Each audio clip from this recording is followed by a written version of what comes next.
When I started at the end of 2014, the strength and conditioning program was predominantly a premier sport program.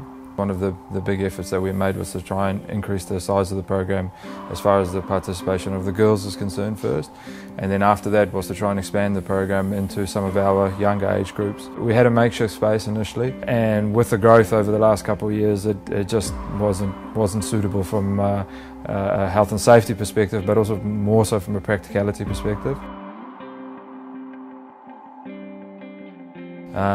I didn't really look around too much, to be honest. I had a good idea of what was out there, and I've dealt with a few different vendors, so it was a bit of a no-brainer for me. It was a trust thing.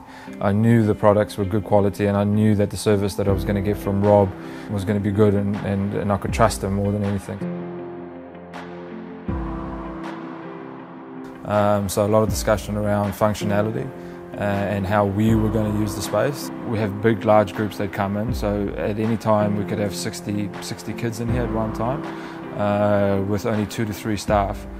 So we needed to make sure that the gear that we have and the layout that we have was functional to be able to cater to those groups. I wanted to create a big playground basically, and then find different ways to overload and different toys and things to be able to use on this big playground.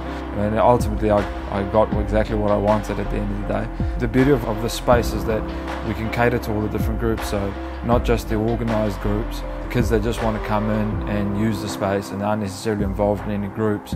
We've seen a massive influx of those sorts of kids. The amount of things that you can do with the equipment that we have, it really is limited by your imagination. It's like a Christmas present, you know. First time you open the Christmas present, you really want to play with that present.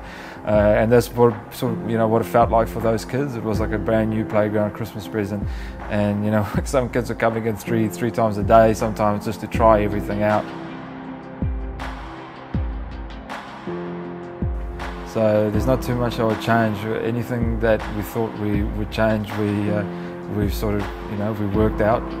So I'm pretty satisfied, pretty happy with the end outcome.